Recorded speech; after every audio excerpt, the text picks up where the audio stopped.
Assalamualaikum warahmatullahi wabarakatuh.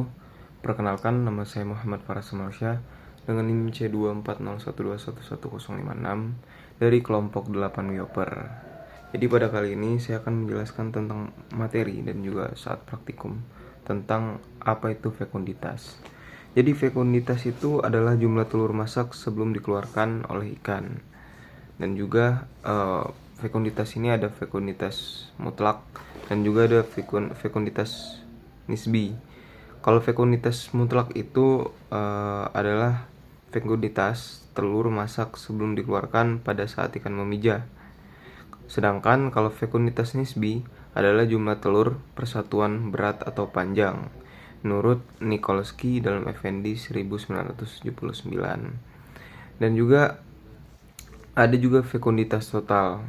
Jadi fekunditas total ini adalah jumlah telur keseluruhan yang dihasilkan oleh ikan selama hidupnya, mulai dari produksi pertama kali sampai dengan terakhir produksi. Selanjutnya adalah fekunditas ikan perairan tawar itu lebih rendah dibandingkan fekunditas ikan perairan laut. Dan juga dalam Nikolsky 1963 menyatakan bahwa fekunditas ikan berhubungan erat dengan lingkungannya karena lingkungan dapat mempengaruhi pertumbuhan panjang dan berat tubuh ikan, sedangkan berat dan panjang secara langsung berhubungan dengan fekunditas. Jun 1971 menyebutkan bahwa berat ovari dapat digunakan untuk menduga fekunditas, dan agar dapat memperoleh hasil yang tepat, maka hubungan fekunditas dengan berat ovari harus diteliti selama beberapa tahun. Jadi pada kali ini saya akan menjelaskan tentang praktikum mata kuliah biologi perikanan. Jadi kita harus menyiapkan alat dan bahan dulu. Yang pertama kita harus menyiapkan timbangan digital. Yang kedua kita menyiapkan kain lap ataupun tisu. Yang ketiga kita menyiapkan kamera digital ataupun handphone untuk mendokumentasikan. Lalu selanjutnya kita menyiapkan cawan Petri dan juga kertas label dan spidol permanen. Lalu itu ada botol sampel, ada trash bag, terus lalu ada alat bedah dan juga formalin 10% atau alkohol vanish 96%.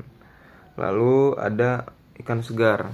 Untuk kali ini kita mengambil contoh mengambil sampel gonat ikan betina untuk diteliti telurnya. Dan juga ada gelas ukur. Jadi pada praktikum kali ini kita akan melakukan penghitungan jumlah telur ikan. Jadi telur ikan itu dapat dihitung dengan 4 cara. Jadi metode yang pertama adalah metode kerja langsung, yaitu metode yang dilakukan dengan menghitung telur ikan secara langsung dan satu persatu. Lalu metode kerja yang kedua adalah metode kerja gravimetri. Apa sih itu gravimetri? Jadi di gravimetri itu hal pertama yang harus kita lakukan adalah menimbang berat gonat total. Jadi seluruh gonat total itu ditimbang berapa beratnya dalam satuan gram, lalu diambil sebanyak 5 bagian sebagai gonat contoh. Lalu menimbang gonat contoh gram dan menghitung jumlah telur yang ada pada gonat tersebut. Pada saat praktikum, kita membagi gonat tersebut menjadi 3 bagian, yaitu anterior, middle, dan juga posterior. Jadi pada setiap bagian itu kita mengambil sampel ataupun contoh seberat 0,1 gram mendekati itu. Lalu setelah kita timbang, telurnya kita burai yang 0,1 gram tadi. Kita burai lalu kita hitung berapa telur yang ada dalam sampel tersebut. Lalu selanjutnya ada metode kerja volumetri.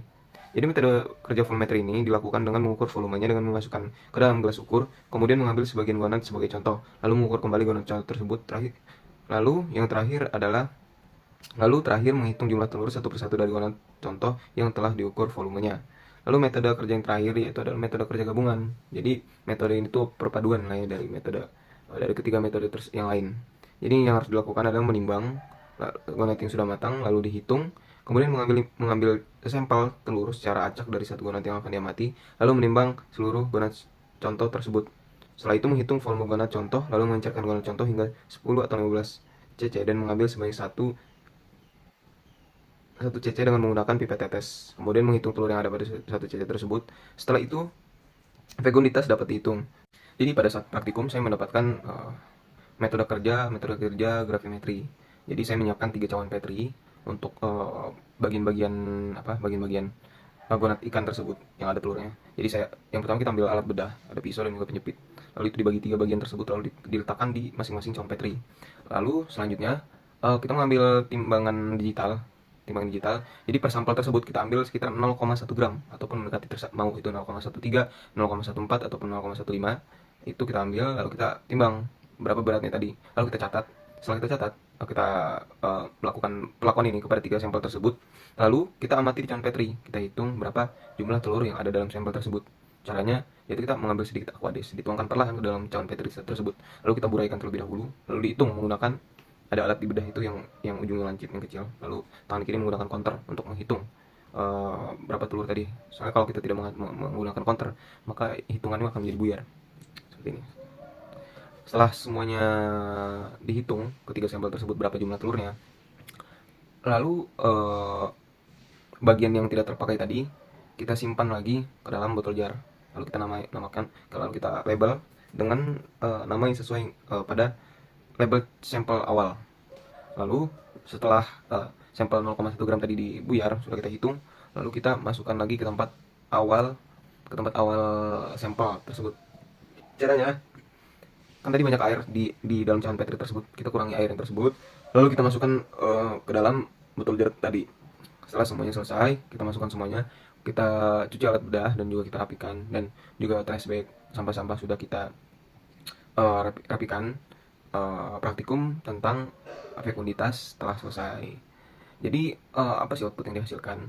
Jadi dengan menghitung jumlah telur ikan tersebut, kita dapat memprediksi kapan sih ikan ini akan mengalami pemijahan. Seperti itu yang saya pelajari saat praktikum tadi.